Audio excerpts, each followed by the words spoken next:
And welcome to Uncommonly Good MTG. I am your host, Dr. Michael Angelo Donatello Suckit. So tonight, I'm bringing to you something that's a little on the tasty side. It's something I just saw when I was playing last night, and it's called Mono White Control. So not Mono White Aggro, but Mono White Control. And it's a lot like Mono White Aggro. I mean, you're used to a lot of the cards that are there, but it focuses a lot more on the control part. So like wiping out other people's creatures, taking out their artifacts, basically holding them down. So it's an interesting take on the whole mono white thing right now without all that annoying like super life gain and trigger thing going on. So anyways, let's take a look at the deck and then let's test it out. So we've got over here at the low end, we got March of Otherworldly Light, which exiles target artifact, creature, or enchantment with mana value X or less. So I've been really liking this card a lot. You know, you can sacrifice some of your white cards in your hand to be able to exile things at, you know, two mana greater than what you have the ability to pay for. So that works out pretty well. And it allows you to take out quite a lot of things. Enchantments, artifacts, creatures, you know, just not like planeswalkers, right? Well, we got Fateful Absence, so that allows you to take out planeswalkers and creatures, but also gives them the ability to investigate. But that's not that big of a deal. Lion Sash, I'm not even sure about this card. Let's take a look at it. So we got a artifact creature, equipment cat. It's a 1/1 for 2, and then exile target creature from a graveyard. If it was a permanent, put a +1/+1 counter on from a graveyard, put a +1 counter on Lion Sash. Equipped creature gets +1/+1 for each +1/+1 counter on Lion Sash. So this thing can pump itself up, and then you can put it onto something else to make it stronger if you wanted to with reconfigure. So there you go. We got Professor of Symbology, which allows you to learn. Let's go take a look what's in the sideboard. We got Environmental Sciences, reduced to memory, so that takes exiles target non-land permanent, gives this controller a 3/2 red and white spirit token. Legion Angel, because we have Legion Angel, and we got a couple of Mascot exhibitions. So not that much going on here, and actually all of these are not from Learn. It's just you got Learn for what, 4 cards there. All right. So then we got Spirited Companion, that when it comes out into play, you get to draw a card. After that, he's just a blocker. You know, I guess you could always pump him up with the Lion Sash or something. We got Reckoner Bankbuster. You see this card like crazy. It's coming out. As far as I can tell, the only good reason why is because he pumps out his own crew. But you have to pay, what is it, like maybe 6 mana or something to get it? Let's see, remove a charge counter from Bankbuster, draw a card. If there are no charge counters on it, create a treasure token. I see, he comes out and play with 3 charge counters on it. So you get to draw a card for 3 turns, and then eventually you pump out a treasure token and a 1/1 colorless pilot who is able to pilot this thing. So I guess he's card draw. That's why people like him so much. And you got to pay 2 to put into him, and it takes a while, but eventually you get your guy. A little bit of treasure on the way. Restoration of Eiganjo, which is a plains ramp. So the first thing you go and look for a plains, put it out in your hand.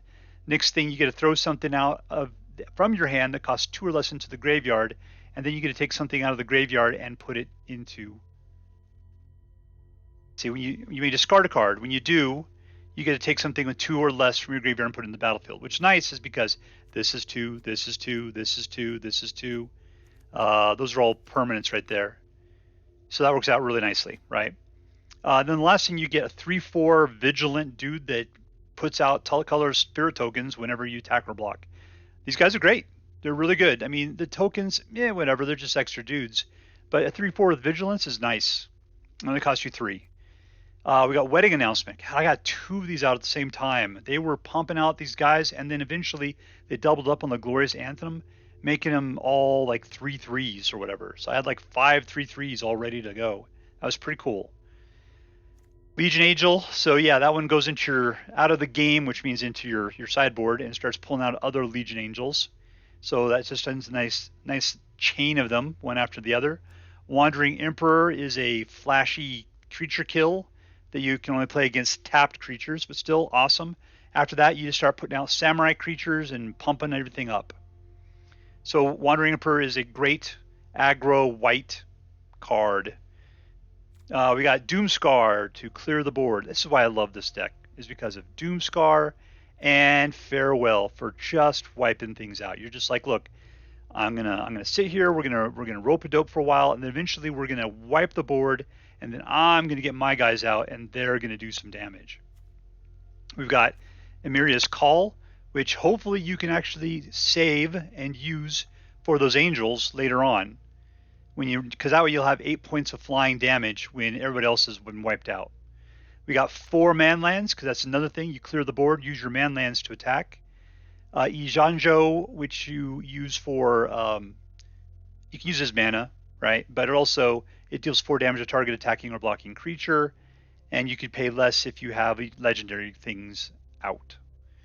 We got a bunch of planes, and we got the Field of Ruins. So this is a really nice mix of lands for mono colors. Really nice. So anyways, let's see how well this deck does.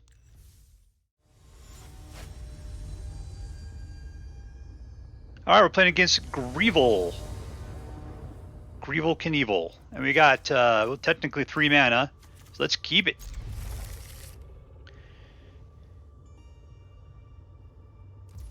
All right, I'll start off by throwing this one away as a land, because we're going to need it.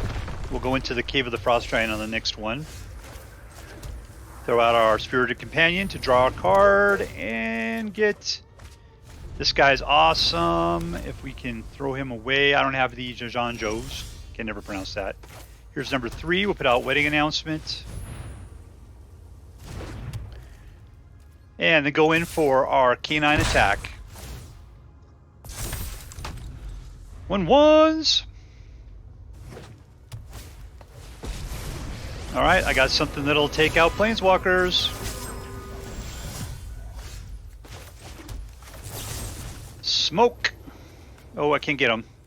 I'll have to wait till later. It's an instant. I can do it anytime I want. So I need that 2 mana. I got 2 right there. That guy, I can take him out if I wanted to, but it's just a 1/1 that can't... He can block. He just can't be blocked. Okay. So, let's just go for the attack.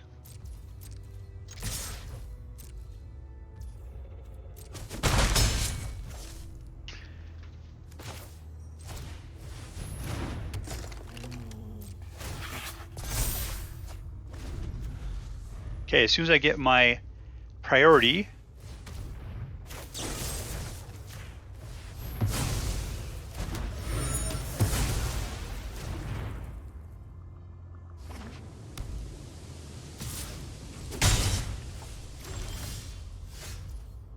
all right, so we got 4 mana, and I'm going to double Wedding Announcements. What I'm going to do. You going to counter that, Smokey? Apparently not.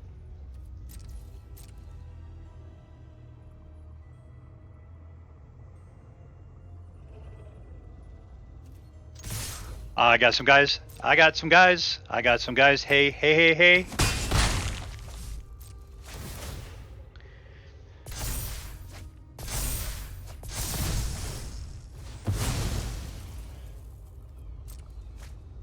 Alright, so you've got the March of the Otherworldly Light, which is a great card. I could kill something that costs 3 mana.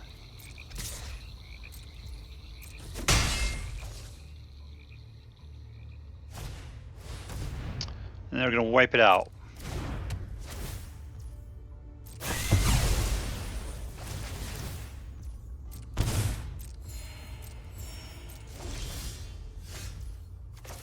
There we go, number 3.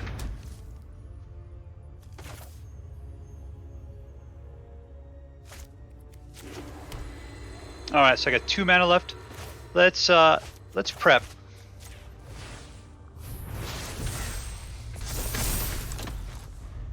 All right, I got those macho servants out there.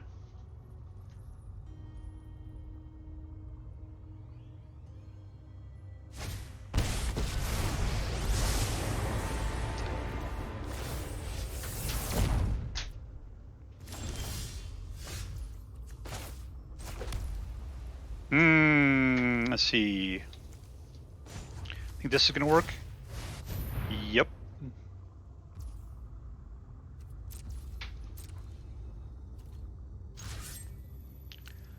Let's just give them both there for good measure. Suck it!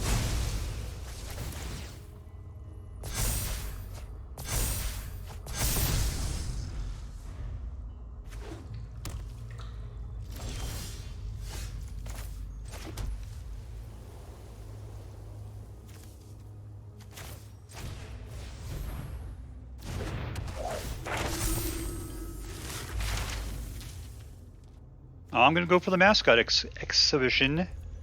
We'll go ahead and pop out our Spirited Companion. Draw a card. Prep another Doomskar.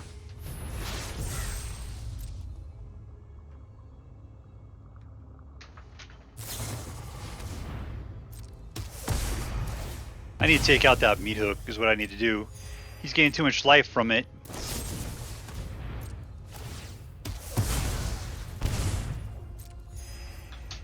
I'll take it out on the next turn.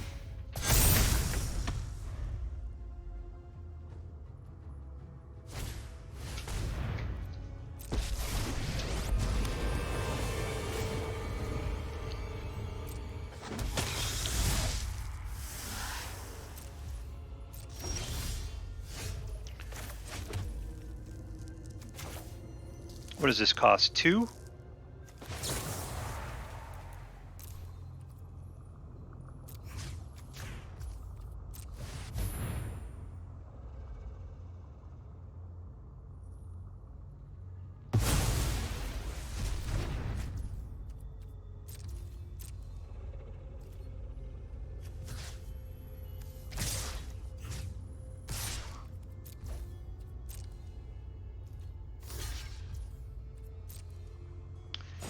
Pow, pow, power for Clearasil.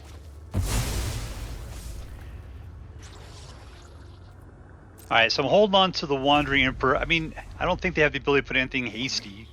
If something comes into play tapped, I'll be able to nuke it.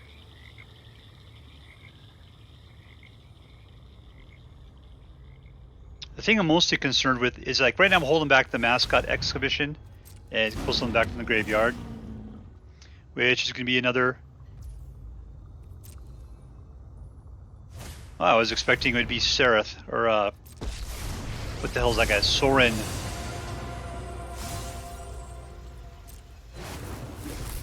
Can't do anything about it this turn.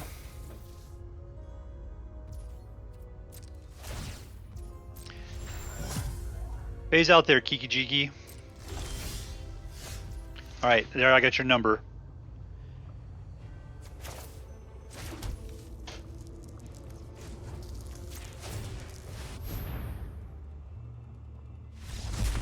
And there we go. Grevil is out of play.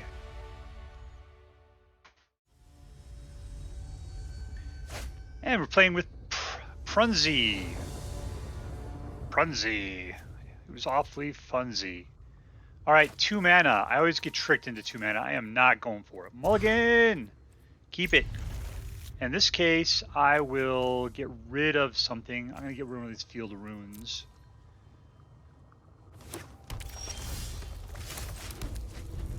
Alright, so we've got, let's see, we're going to go into Spirited Companion, into a Restoration of Eiganjo. I could always kill that dude too. I'm sure he's going to bring out something big and awful, so let's just wait and see what the next thing is going to be.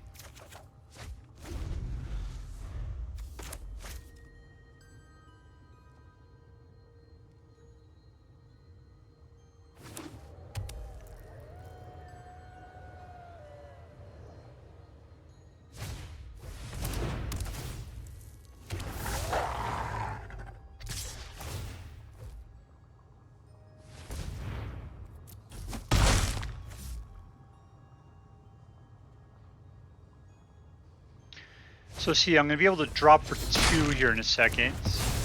Well, a couple turns actually, but...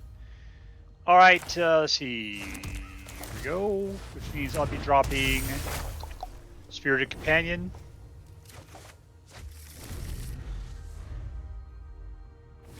Wandering Emperor's probably going to be able to do something good, would be my guess. Yeah.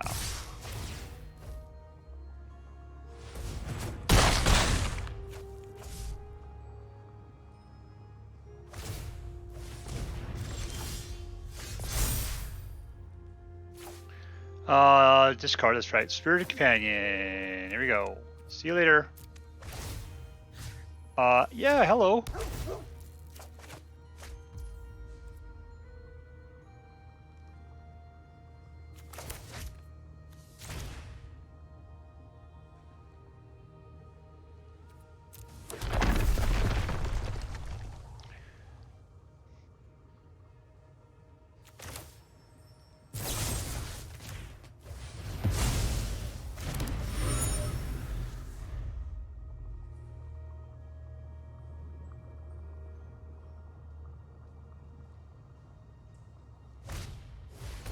So I kind of have to bait him into a Doomskar situation.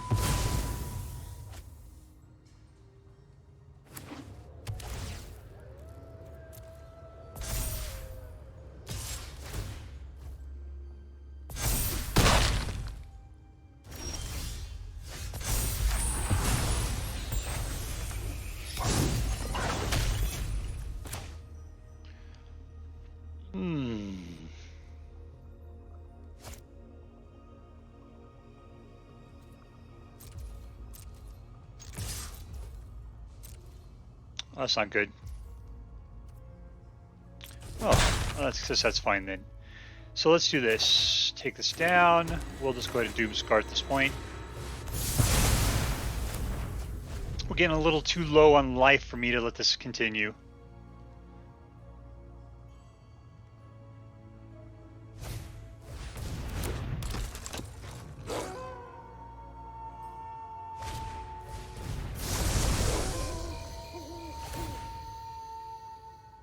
There you go. That's more than enough to kill us this turn.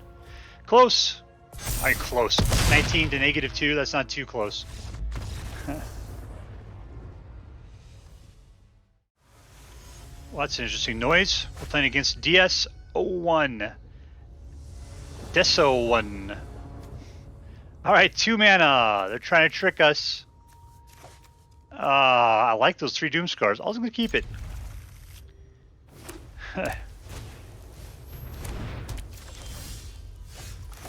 One. This is going to take out enchantments. Excellent. I just need 2 mana for that.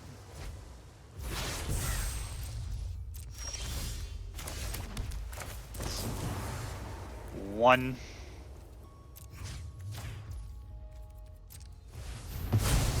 Yoink.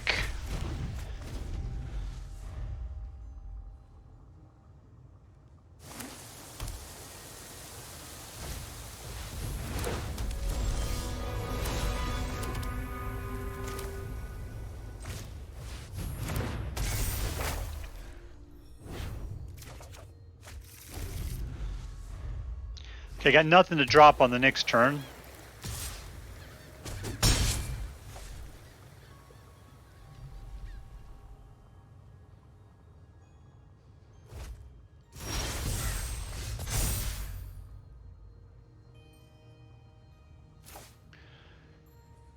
Two or less. Sure, let's do that one. What do I got here? Okay, that's fine. We'll pop out another. We'll Doomskar. And Doomskar again.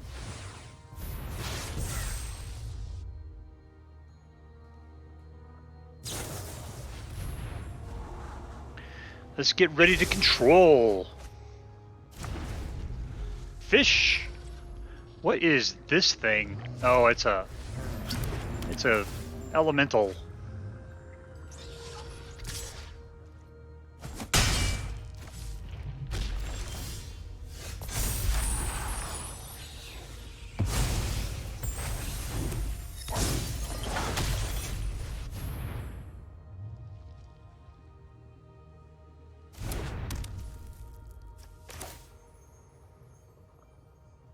Am I going to be able to get up to 8? Let's see, I've got 5. That's probably not going to happen.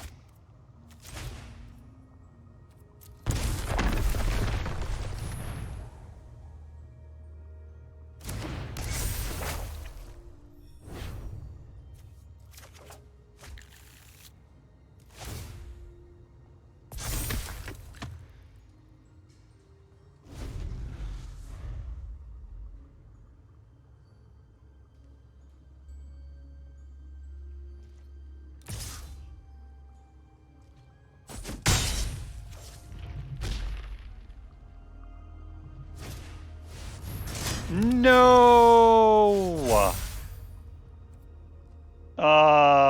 That one.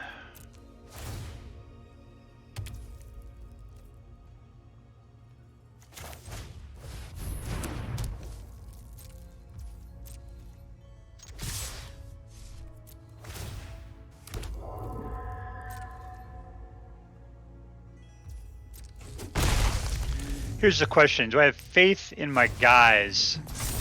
Like, these things are going to Glorious Anthem here pretty quick, at which point my guys are going to balloon up. Right now they're not doing anything, but I don't necessarily want to kill them all. This Redain, though, is getting out of hand.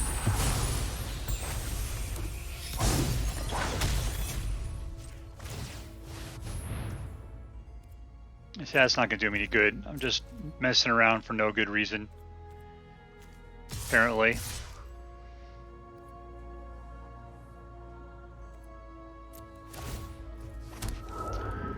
Alright, Glorious Anthem, come do your thing. I've only got 9 life left. Alright, there we go. Now I can finally start doing some damage.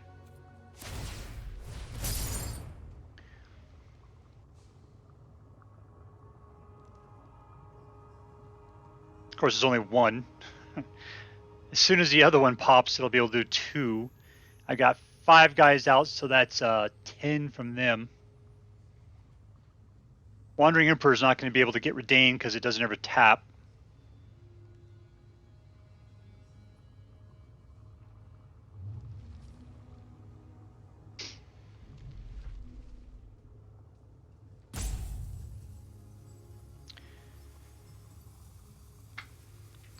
Starting to count. He's getting kind of nervous. The funny part here is I'm loaded for Elephant with double Doomskars.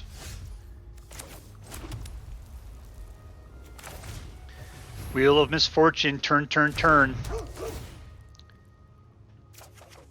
Another one of them, huh? What do I need? 5, 2, 3, 4, 5. Let's go for it.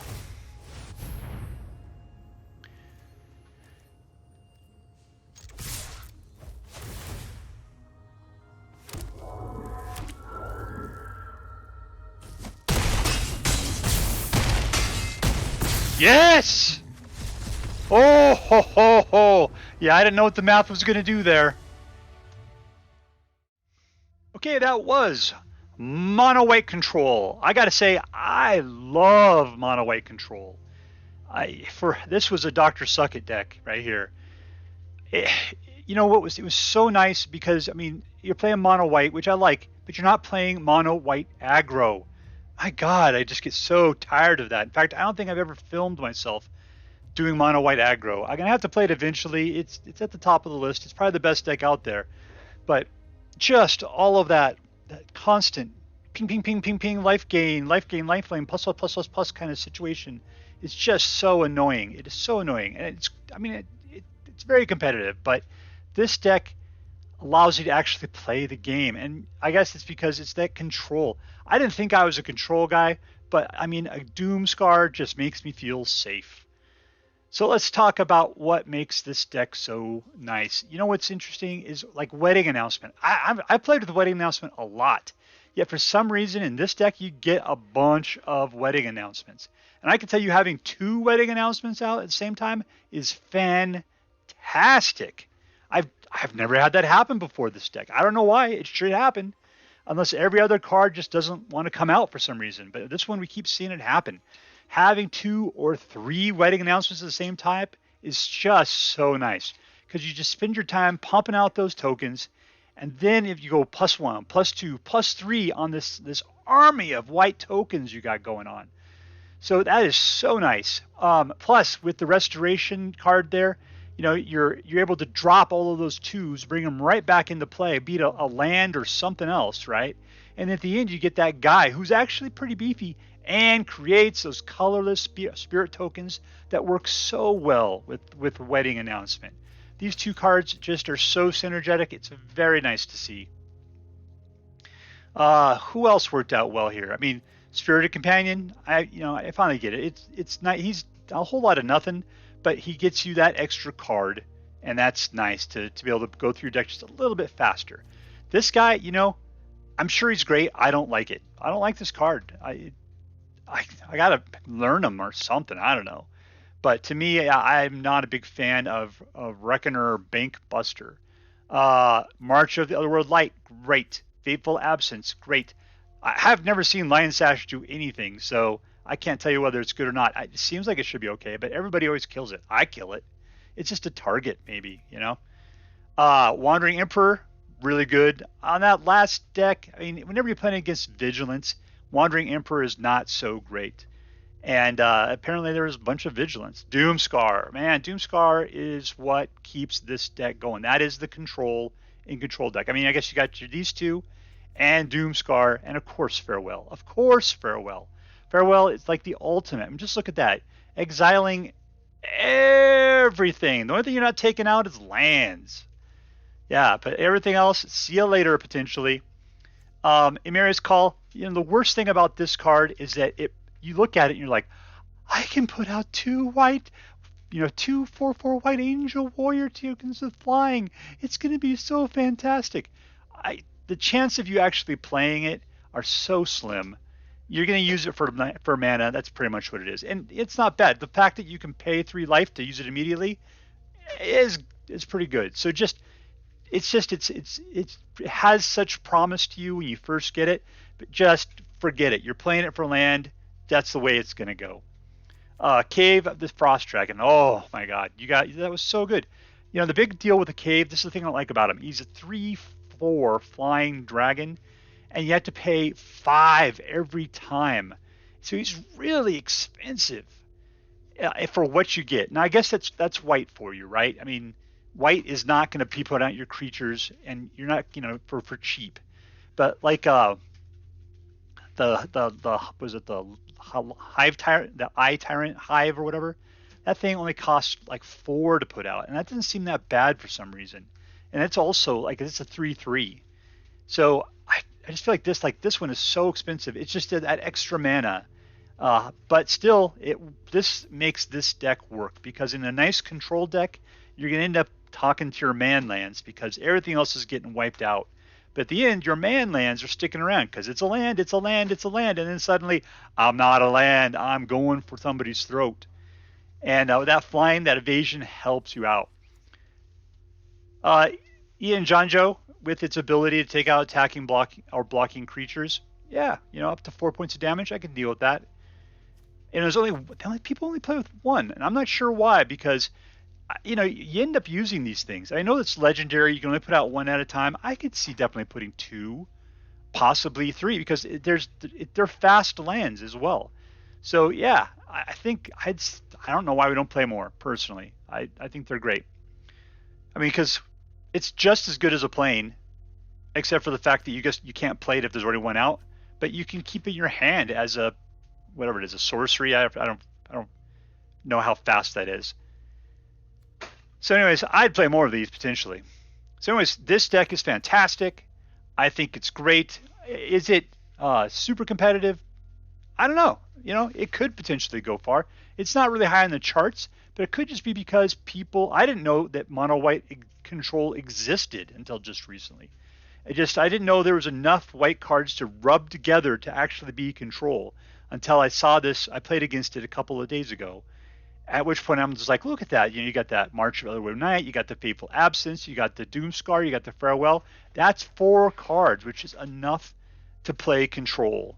And then beyond that, you're just sort of like chilling out, laying down your groundwork and waiting. So yeah, someone's got to tell me why Reckoner Bankbuster is good, because I just don't see it. I mean, I know he's a draw card or something, but you got to pay for it. I'd rather buy something else. I don't know, like Cosmos Elixir or something. I'd much rather have Cosmos Elixir than this card. All right, well, anyway, so this is Mono White Control. I'll try to think up a more clever name for the thumbnail, but that's what we're getting on tonight. Hey, that's it for now. I thank you very much for watching. I would really appreciate it if you could like or subscribe to this video, because it helps me out a lot. I just want to remind you that you've made this day a special day just by being you. There is no person in the whole world like you, and I like you just the way you are. I hope to see you back here tomorrow, folks. Thanks a lot. See you later. Bye-bye.